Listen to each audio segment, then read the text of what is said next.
sure that I'm very clear on this, is that we have always think in those terms when we think about a Christian life. You know, that you make sure if in every paradigm of your life you are based on truth and biblical truth, or probably you are just following a paradigm that was already pre-existing in you and comes from the world. And that's the big mistake that most Christians make. They go to church, they are new believers, they are happy to be Christians, but they are still operating from wrong paradigms. And that is going to destroy their lives. You know? They need to change them. And you need to work, let's say manually, because this thing is not automatic. You need to work manually, one by one. You know, you have to educate yourself and remove all paradigms, and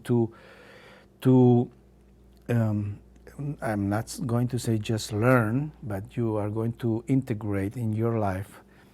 I don't know, but in Spanish, in the church, we say to make the Word of God your flesh.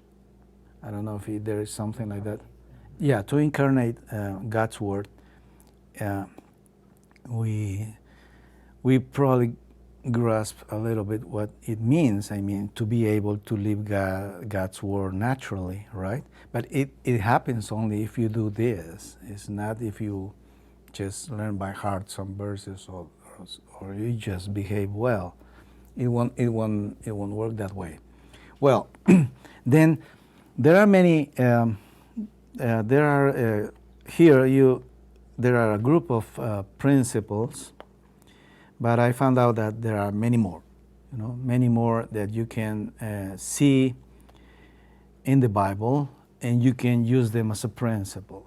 And to start that with a paradigm, and to find a creative way to help people to change the way they were doing things, and to integrate a new principle. That's what I call a discipleship process. You know? A discipleship process is not just a form of intellectual learning. I guess that discipline and discipleship come from the same word. You know, discipline is something that you learn, and I use a lot this example of people who go and are trained in the army. You know, when you go to the army, many things will change in your life. That you know, your discipline, your probably the way you do things in order, and the way you obey, and many things like that will change forever. You know, so I have met people who come to the civil life after being some years in the military, and they are completely different. You know, I remember when I was in Guatemala, and we were visiting some villages, and there were houses, you know, spread around in the hills and everywhere, and we went to visit them and to see how were they doing. And most of the time, when you come to a house, the house is just a very poor house. There's dirt everywhere. Animals are walking around on the table, or, I mean, people are not careful. You know, there's poverty is expressed in, you know, in very sad situations. You know, all dark, children. You know. Well, anyway, the thing is sometimes a whole mess. But every once in a while, we were able to get to a house where everything was clean. You know, there was a place where to wash your clothes, and it was very well constructed with the pipeline that takes the water, the dirt, you know, the water to away, and animals were in the cage or something like that, and it was not dark. They made an eye ceiling with light and windows, and the floor was with concrete, and everything was clean. Once in a while you were able to find a house like that. And he said, why is this house this way, if you compare the others? And in all cases, the answer was because the oldest son of this family, went to the army. And when he came back, he changed everything. What happened? Because he probably was, a common person like everyone in his community. But when he went to the army, they changed his paradigms about cleanliness, about order, about everything. And they did it with discipline in such a way that he didn't notice, but there was a moment when he was already what he was taught. I mean, that was in his mind, it was installed. And he went home, he fought a war against his brothers, his mother, his father, and said, no, we are not going to live this way. This is not the way we should live. We have to live differently. We're going to make a concrete floor. He began to fight and he won. And the house changed. You see, that's how Christianity should work. We should integrate paradigms in our lives in such a way that should not be quiet and peaceful while other people are doing the wrong things. We should be able to go and help them to change, to push against society, to fight against evil, to impose, God's order, Jesus' kingship in every area of society, because we live them, we live them out. I mean, it's something that is in us, It's an impulse, It's something that you cannot help. You cannot just close the window and say, okay, that's fine, just leave them the way they are, that's natural. Why we are going to do this in our home differently? No, it's something that you can't stand. You have to go and to change things because they are based on God's truth, and and that's what God expects us to do. So, a biblical worldview, if you can be educated through principles, they will change you. They will change your family, and then you will become instrumental to change society. That's the way it works. Well, and how did we use this program? It's an interesting thing. It's an interesting story. I'm going to tell you how it happened. I remember that, in Latin America we have a very strong influence of the Catholic Church. I mean, whether it doesn't matter if you are a Catholic or not, but our society has been governed by a Spanish Catholic culture through centuries. So, if you get born in Latin America, you don't notice it, but you are Catholic inside. That's your lenses. It's interesting. You don't know it, and you don't notice it, but you are seeing everything through the Catholic way of living, because that was the culture. And one of the interesting things about the Catholic faith is that it has been influenced very strongly by the Greek mind, because the Greeks were the great culture at the time that Christianity started, in Europe. Greek education, Greek values, Greek culture was, as the base of the new Christian culture. So we, the Catholic Church, inherited many things from the Greek. And one of those were that work is a curse.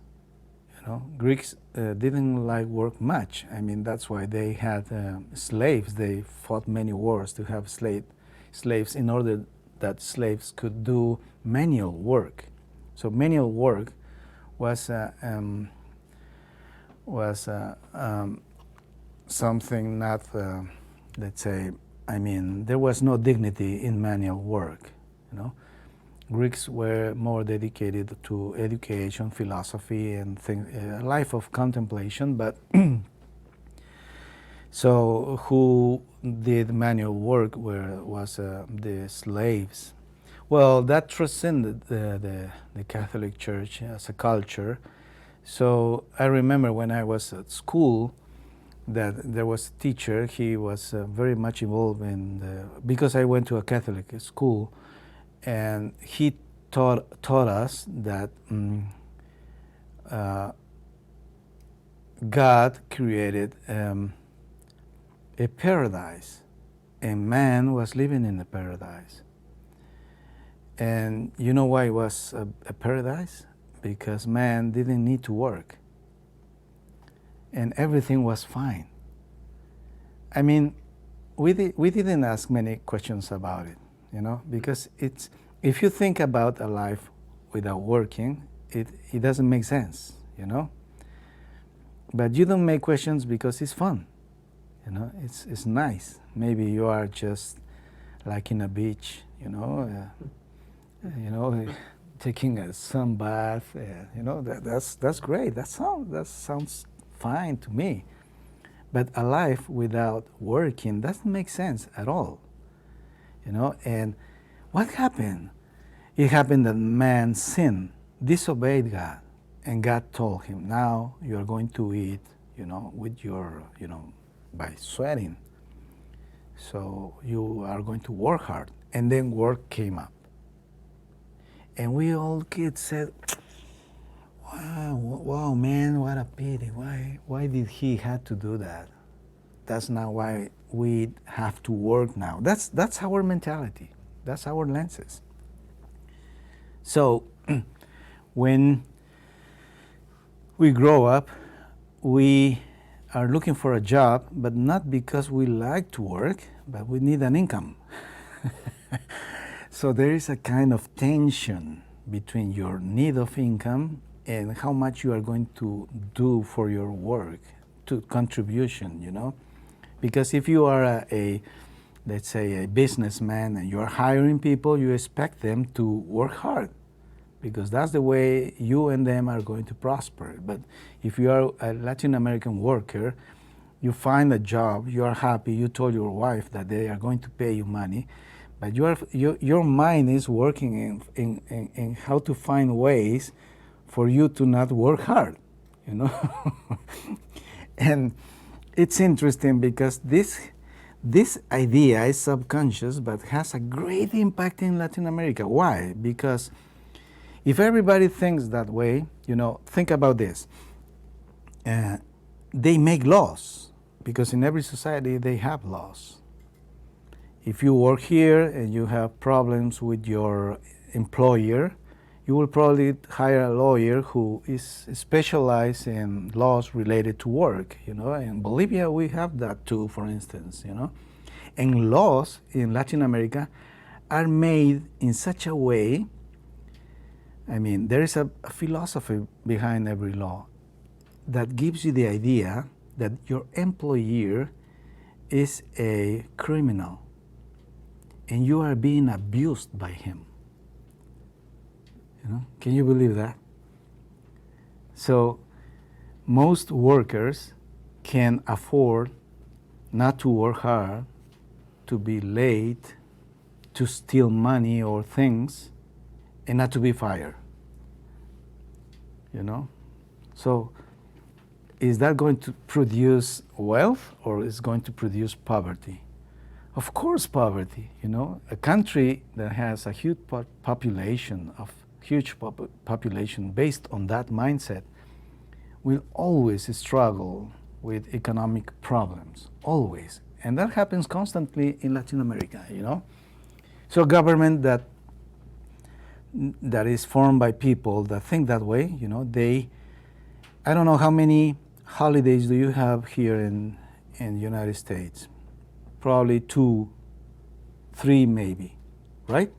During the year. About 8, yeah. More. we have so many, in Latin America, and I think about, business people. They say they might be desperate, because they have to pay salaries for people who celebrate so many things and don't work, but you are forced by the law, and there are interesting things in our language, for instance, in Latin America, because even work has a social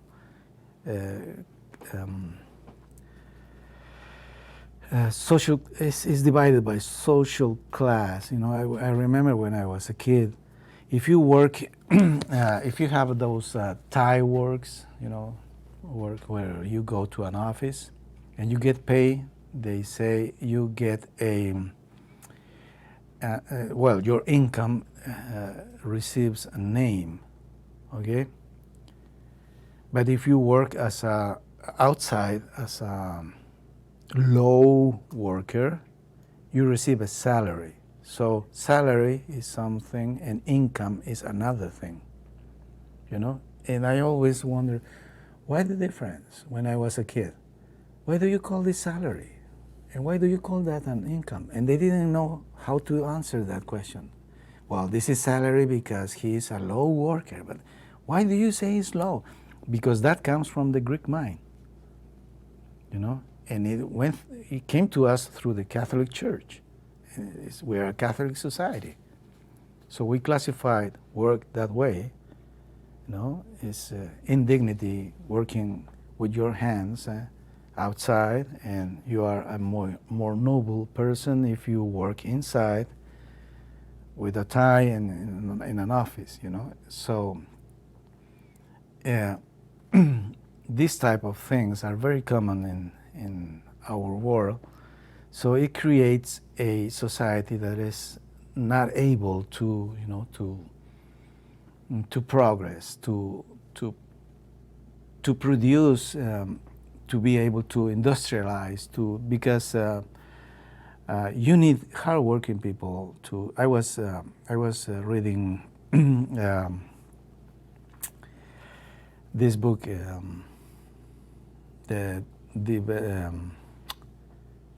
the Protestant Ethic, of Max Weber, and Max Weber said that capitalism is not easy to produce.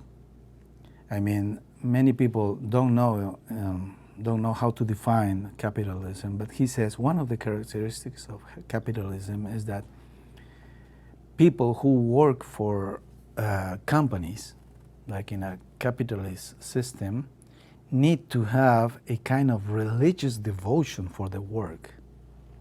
They have to think that what they are doing is great, and that's the way it happened during the Reformation. People understood the vocational calling, in a different way. So for Europeans to think that working as a carpenter or working as an engineer was God's calling, and they had to do it their best, he says this gave capitalism an enormous strength, But if you go to Latin America, people won't believe that God is calling them to work. The first thing, and the very word professional comes from Latin, and it means a religious vocation, So I remember when I was a kid and I was watching a TV show, I saw, that come from United States, to Latin America. In this show, someone said, "I love my work," and that struck me. What did he say? He loved his work? Is he out of his mind? Because people don't love their work in Latin America. They hate that work. They hate it. They think that their employer is exploiting them. Well, anyway, one of the teachings here is called work is sacred, and that was one that people that I work with enjoyed most, because we start making a Bible study, and we analyze verse by verse how God created a universe, how God created man, and then God Himself planted he worked on He Himself made a garden and asked men to take care of it, to become responsible of it. And we started making a debate about that, and it was interesting because almost from the beginning, people began to struggle with their traditional, the idea of their society. But we were trying to show them to think the other way. And it was nice because, I don't know, by the grace of God, they began to see and say, oh yeah, that's true. It doesn't say that, And then is when you need to use this equation.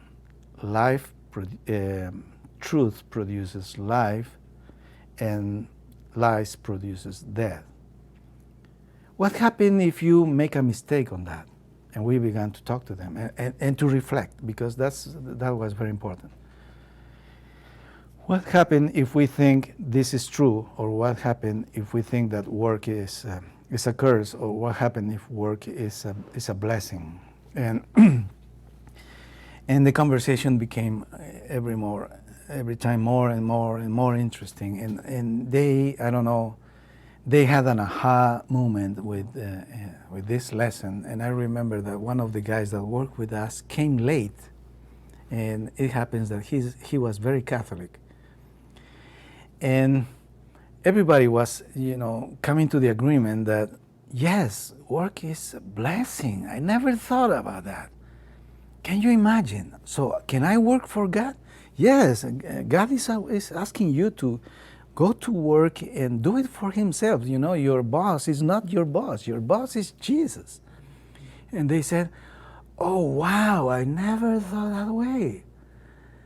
This is amazing. Where did He say that? And we found those verses in Colossians and Ephesians that says that, do everything, very well, because you are not, even if you are a slave, because you're working for Jesus. Jesus is your Lord.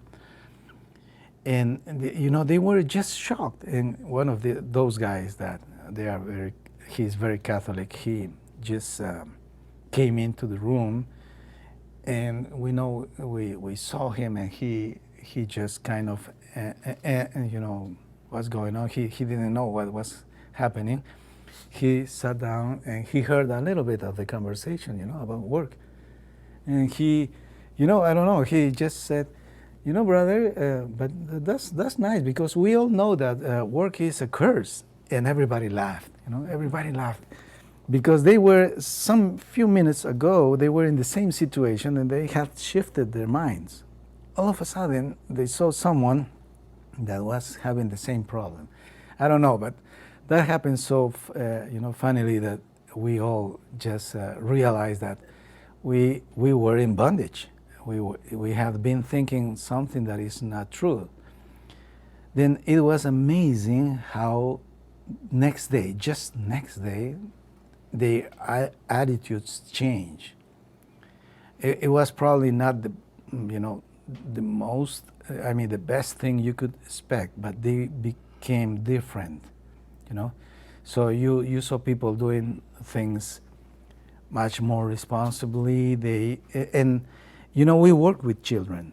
And in Food for the Hungry Guatemala, we had a program that worked with children. And at the beginning, people working with children, they were not just, well, it's okay, well, let's give a gift, or let's wait the little ones for health, and let's measure this, let's measure that, and they were just doing their work in a simple manner.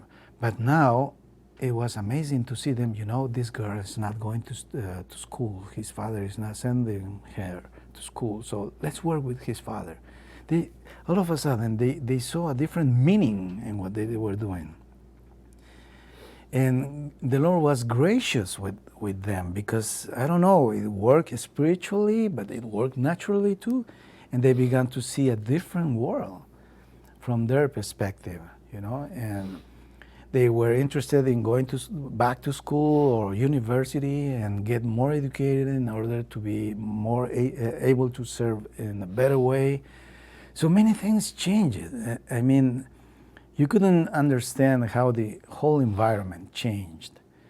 And it was very nice to see, So they were able to integrate their life work to their faith.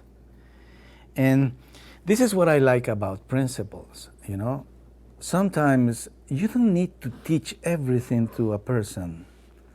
Sometimes it's just enough that they may realize a truth in certain area of their lives, and that opens the whole landscape. And they are able to realize that there are many more areas, and there are problems in her. For instance, he knows that work is sacred and is God's desire for him to work as unto the Lord, and then he sees his children and he teaches his children. Then he realizes that the school is doing the wrong things, and all of a sudden everything opens up, It's a world of new possibilities that he realizes, and this is a kind of wisdom, that truth works in the mind of people. So you don't need to tell them what to do. Little by little, they realize that in their personal relationship with God, that they have to do that. I remember one day, it was Sunday, and I went to visit I went to a church in one of those communities. They invited me to preach one Sunday, and I was driving in those little roads, and I found one of the staff members of our local office with his bicycle, but he was away from his community, and I was passing by, and I stopped and I said, "What are you doing here?" And he saw me and said, behind that hill there is a community that we don't work with them, but they don't know anything the things we do and we teach, and I want to go with them and teach them. And I was surprised, and I said, this man is taking his Sunday afternoon to visit another community to share a blessing to them. Just by himself, he won't be paid any cent more for what he was doing. And that's the kind of things that you get to see when all of a sudden the truth is revealed. It changes the old glasses, and they are able to practice new things. So there is a one of those lessons, which is I guess that was one of the most successful ones. Is called "Work is Sacred," and of course they are very simple lessons. Very simple lessons. You can probably improve them. What I like most about this particular curriculum is that lessons are not, created to teach. You don't teach. What you do is you help people to realize truth. That's a kind of artistic way of teaching people, You don't tell them what's the truth. You just read the Bible and make questions and questions and questions until inevitably they have to come to the bottom and see the truth, and probably questioning themselves many things. And this is very nice about this material. And there are some other lessons, and I like to share with you some of the experiences that I can relate to those. When I was in Bolivia, it was always a struggle to teach these things with the staff and with communities too. But when an interesting thing happened in a project where the organization, Food for the Hungry, invested a lot of money. It was an irrigation program in certain place, but we all had doubts about the program because people were very problematic in that area, very problematic. They used to fight a lot,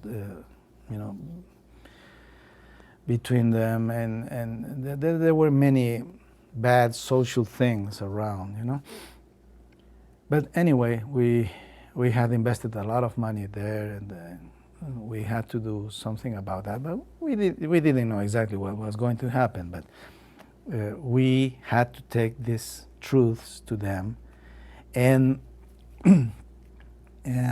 some of the workers that work in that area, they took another principle here, and it is called history goes somewhere.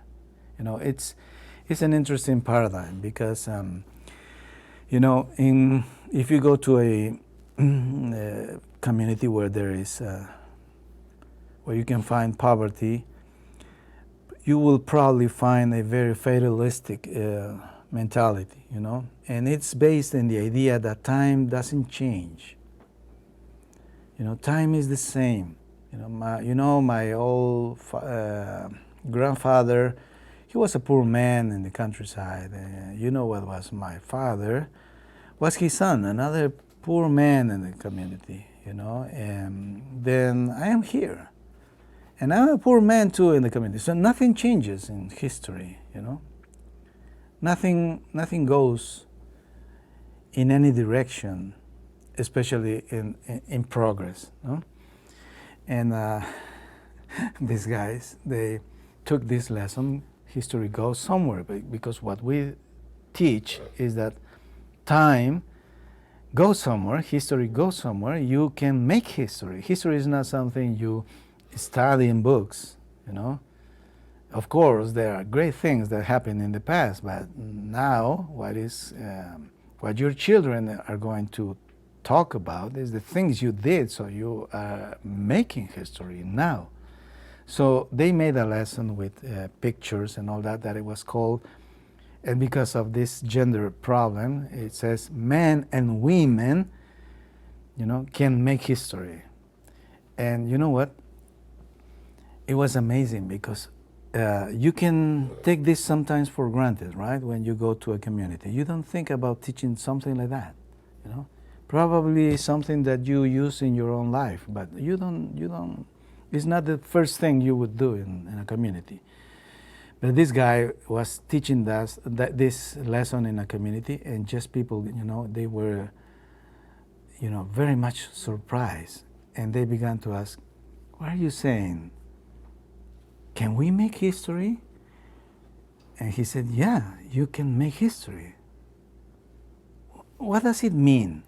Yeah, you and your wife, and they showed history as a straight line, For instance, where a person is born like a baby, and then is a little one who goes to school, and then is a young lady who goes to university, and then she is a professional with her family and husband and children, and her parents were just campesinos or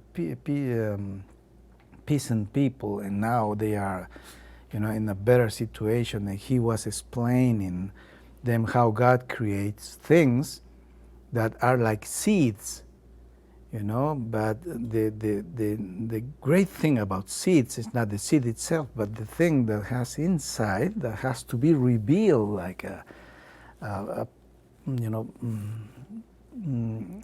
when it gets to its fullness, like a tree, and tree can give you,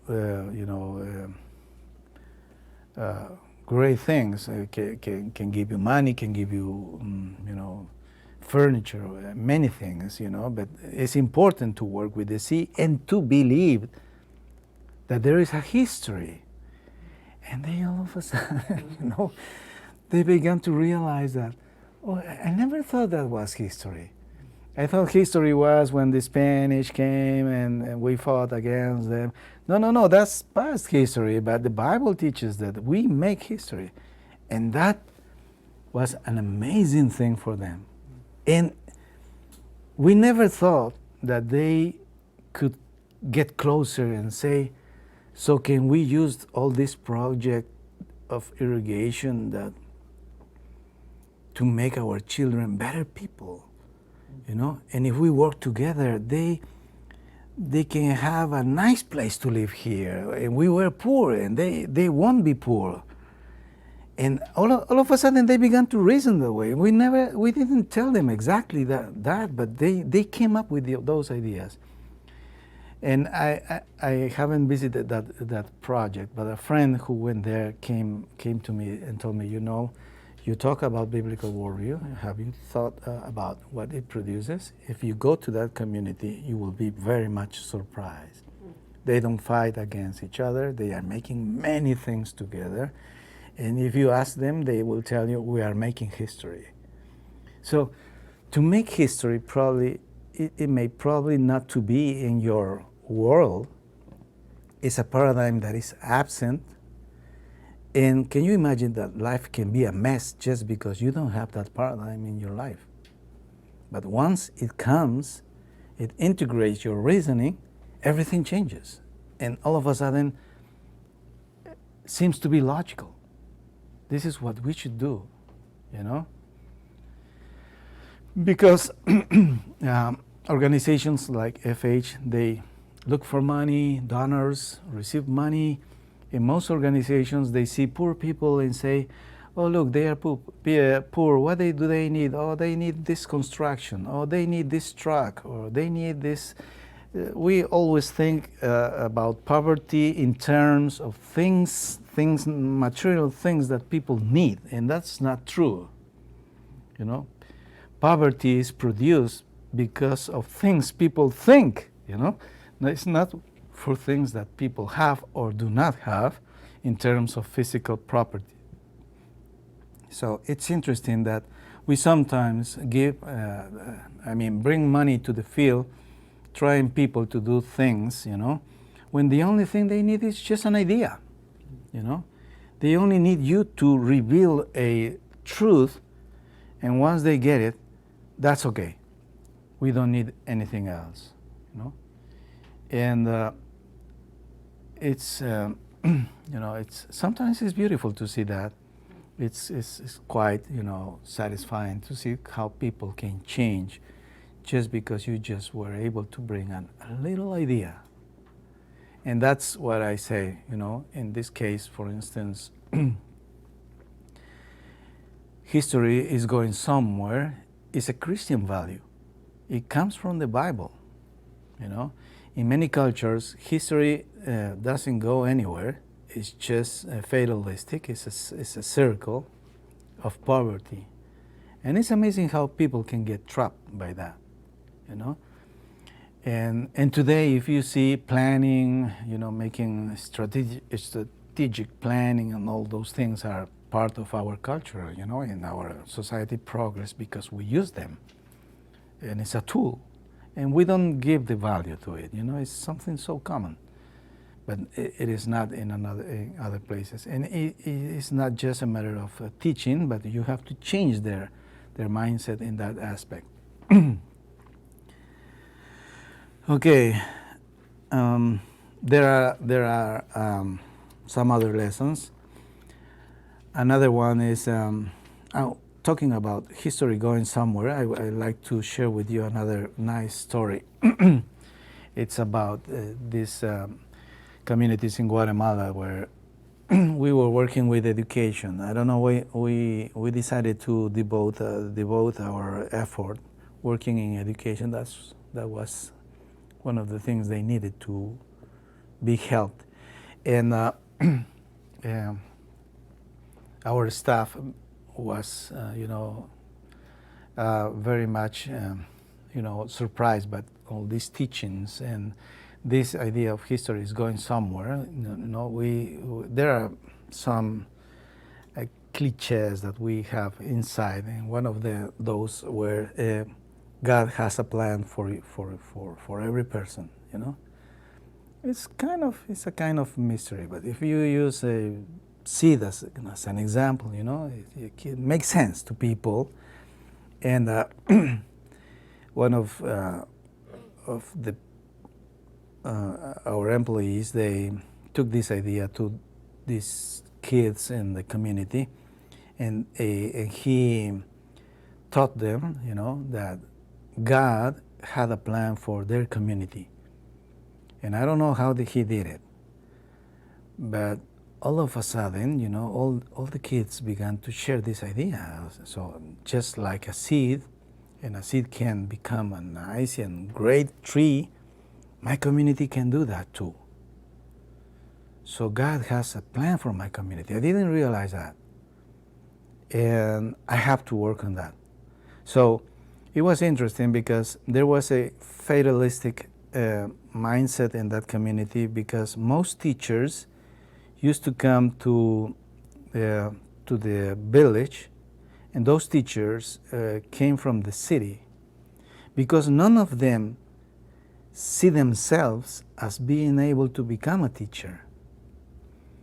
And it was just like that. I mean, if someone is going to be good in this community, he will have to come from outside, whether it's a nurse or a doctor or a teacher in this case.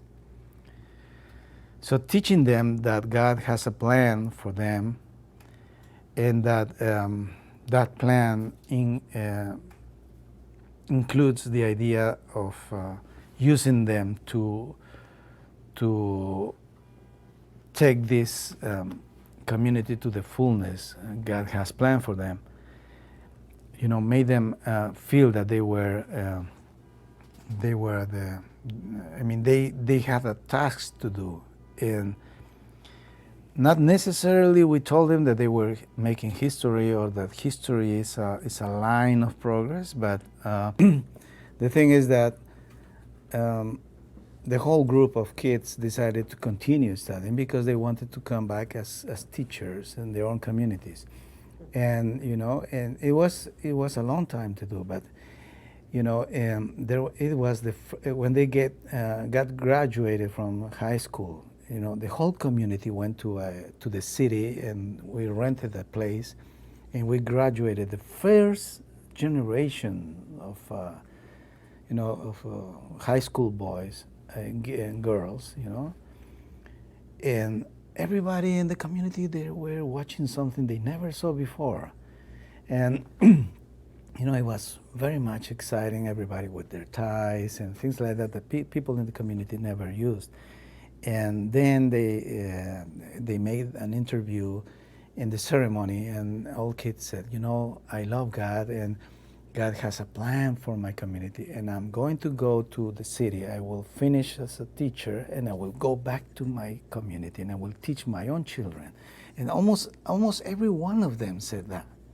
You know, there was a nurse, there was someone else, but I was wondering what happened. And lately, a couple months ago, a friend of that community called me by phone. His son found my son through Facebook, and then found out my phone number, and we were talking. And I said, what about your son? Where is your son? Oh, he's a teacher in that community. And what about that? Oh, he's a teacher there. I mean, all communities were, you know, filled with teachers coming from that generation. So, and because you know, most teachers used to come from the city, and they didn't speak the natural language of the community. So children have difficulties to learn. But now they all are Pakamchi. They all teach from their own culture. And I said, well, it's just an idea. You know, that you change in their minds, and their worldview changes, and all of a sudden, all the decisions, you know, take a different direction, and then you see life being produced.